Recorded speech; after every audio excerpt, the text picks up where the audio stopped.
masaya siya. Kasi gustong-gusto ni Matthew na makapag-work. Gusto niya. Sabi niya, Ma, gusto ko to. Masaya ako. Tapos mabait sila doon. Sabi niya, kaya okay ako. Yun ang sabi niya. Paano po ang pasok niya nung pag-isa na lang siya pupunta? Ngayon kasi, ang isa to sa turning point eh. Actually, 45 minutes, pero it's a lot kasi bago kami dito. First time niya po na nag-commute siya na? Yes. First time yun. Kaya malaki ring turning point sa aming pamilya. Kanino po idea sa kanya po? Pareho. Kasi, syempre, sabi ko, Matt, paano? Nagwo-work ako. Nagwo-work yung tatay niya. 'Di ba? Walang mag-a-assist eh. Tinrain ko rin siya. Sabi ko, let's try kung kaya mo, ha? Sige, Ma. Try natin. Nung first day, takot na takot ako. Kasi sabi ko, kaya, makakauwi kaya yung anak ko? After nun, kinaya naman niya. Kaya nakakatuwa. Kasi kinaya niya na mag-commute from SM Light to Cubao. Tsaka up to here, ang bilis niyang nakakope. Ang galing kasi kahit na meron siyang disability, he tries his best na maging okay.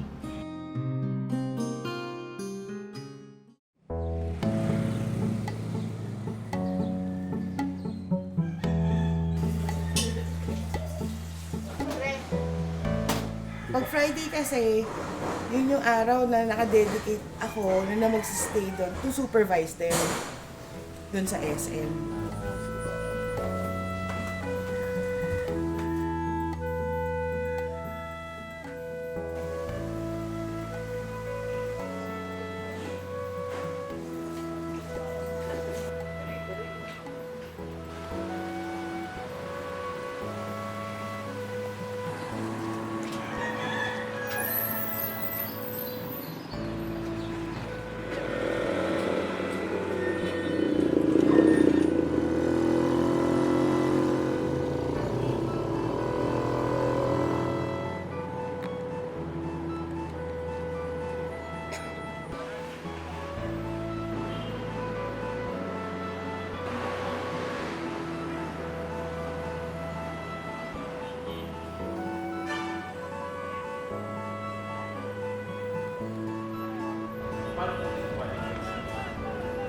So yung mga bata po nag-test. So may criteria po, no, syempre dapat may occupational interest ka para dun sa trabaho kasi binigyan kami ng job description eh. At isa pa ko, actually ang isa pang criteria na pagpili ay yung madali yung pag-commute nila papuntang trabaho. Kasi ano na lang ho yun eh, parang consideration na yun na taong may autism. Tinuturuan namin sila maging independent. Si Matt po, nung dumating sa amin, ang makikita ko mo kay Matt, very very soft-spoken, very respectful. So, nung nabigyan siya ng trabaho sa SM, parang isang milestone na rin sa buhay nila yun eh. Na, okay, so ibang tao, easy lang mag-commute. Pero sa mga taong may autismo, milestone yun pag unang beses ka nag-commute.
Pasok na tayo doon. I need to listen for words. Just follow me.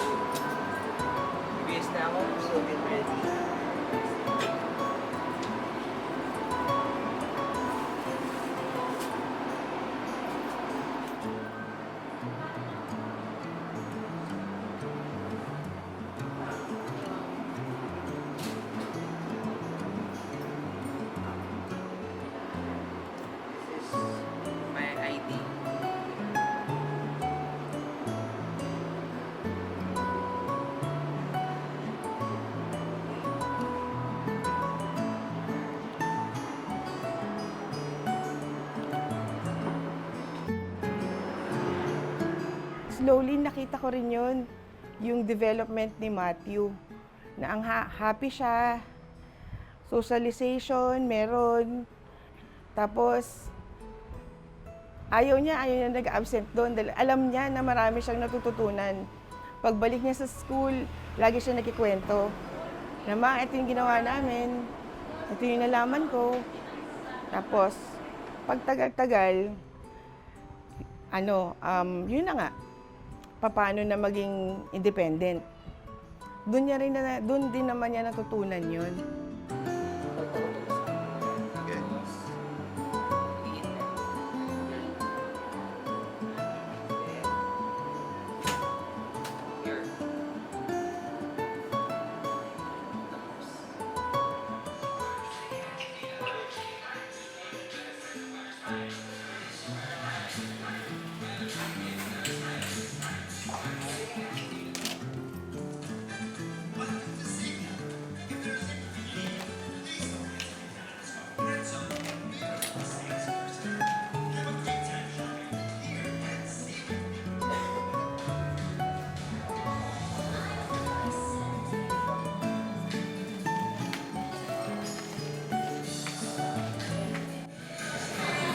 Hello po, Miss. Welcome to the September Morning. Yung blue basket, may card. Thank you po and happy shopping.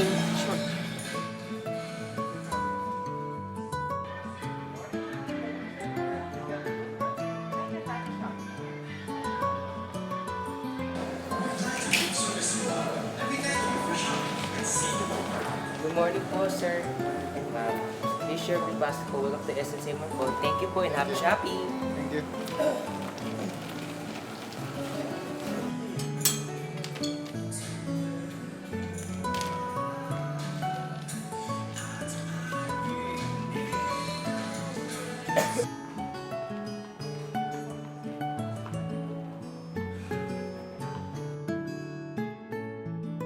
Sharon, ano po ba ang Autism at Work? Ito po ay isang collaboration project ng Autism Society, ILLC at SM Markets para mabigyan ng oportunidad ang persons with autism na maging parte or bahagi ng isang workplace. Ito rin ay para matulungan silang maging productive habang nasa isang highly sociable environment. Ginagawa po ito ng SM para po sa patuloy na pagsuporta sa PWD community.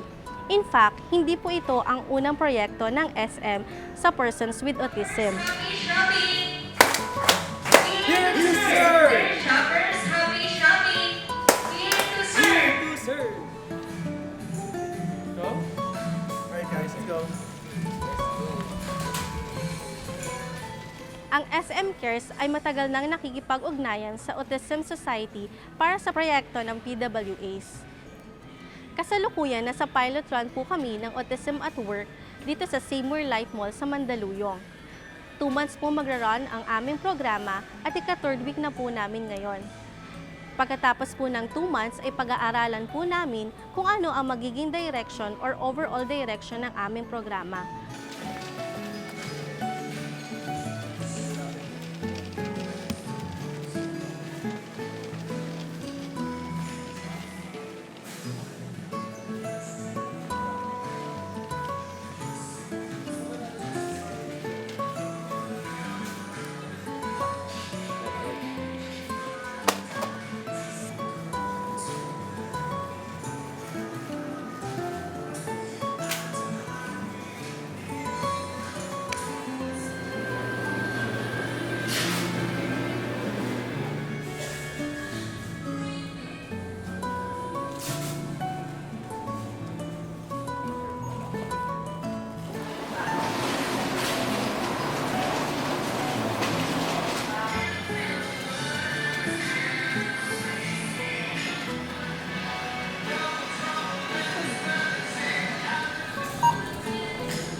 So, si Matthew po, as personal po dito sa Save More, okay naman po siya magtrabaho.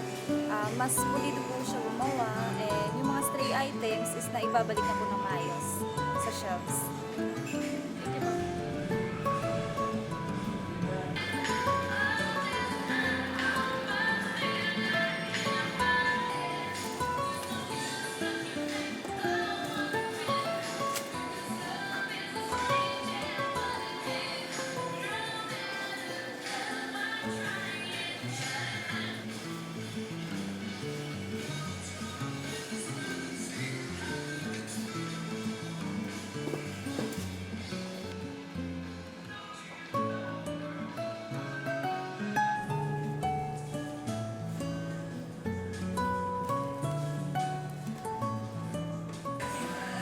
Kamusta naman po si Mark sa pagtatrabaho po?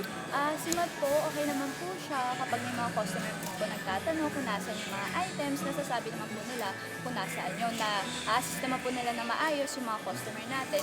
For example, sa everyday naman po na duty nila dito, nakakasabisado po nila yung mga items namin kung saan po specific na nakalagay. Yun po.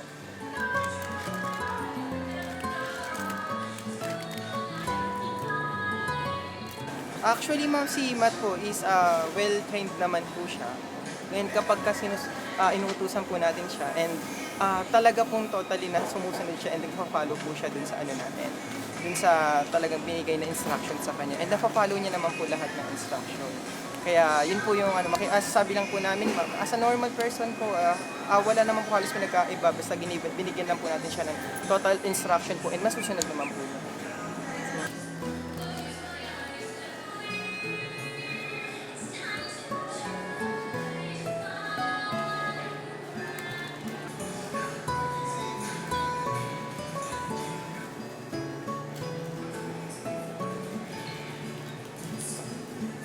Okay naman po siya. Maano po siya kumilos mabilis. Tapos, pag ano po sila mahilig po kasi sila magtanong kung anong gagawin nila.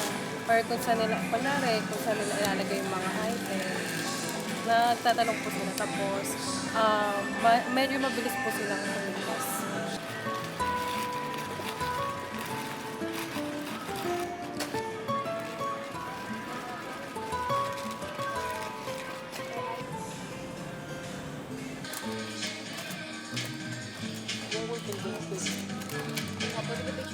Sa SM Save More po, nag-segregate po ako, fix po ako mga stray items. Tapos sa ASP, nag-work po ako, nagsascan, nagtutulong po ako po sa mga tao. And I'm being friendly po, I'm staying focused po.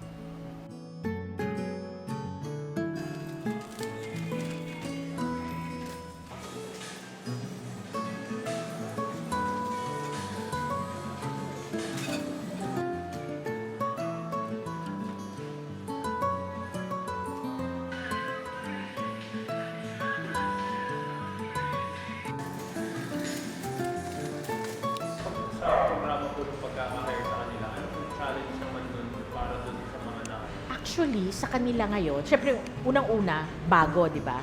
So, learning mode sila. So, talagang alert na alert, makikita mo yan, na naninibago. Especially nung unang linggo. Pero dahil nga yung trabaho nila, repetitive, walang nag-iba. Ngayon, parang praktisado na sila. So, in terms of the job accomplishment, makikita mo na nag-uumpisa na silang maging comfortable. Hindi na yung tumitingin-tingin para tignan kung tatanungin nila yung trainer kung tama ba yung ginagawa nila. May confidence na sila, and that's the good thing. So we should prevent those stocks na overhyped to prevent the customer to fall to customer. Should be. Again, another bird.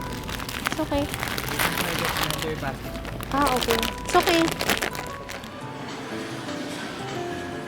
Tapos sa personal well-being nila, ang laking bag, sa nakikita ko dahil linggo-linggo kinakausap ko yung mga binatilyo natin. At nakikita ko talaga yung saya nila. Kasi nga, bago sila pumasok dito sa programa, 2 dun sa 3, walang regular na trabaho. So, nung pumasok sila dun sa programa, talagang, may trabaho na ako. Parang malaking accomplishment. Ang laking taas nung saya nila dahil doon. The third thing na kinasasaya nila, masaya sila dahil marami silang bagong kilala. Makikita mo talaga yung saya nila sa buhay na gwapo-gwapo, nakikita mo sa Facebook, puro mga selfie ng mga iba-iba nilang nakikilala na sila mismo sa trabaho. Sa totoo lang, kung bigyan nyo sila ng pagkakataon, talagang they want to go out into the world. Gusto nila, marami silang kilala, gusto nila lumaki yung mundo nila.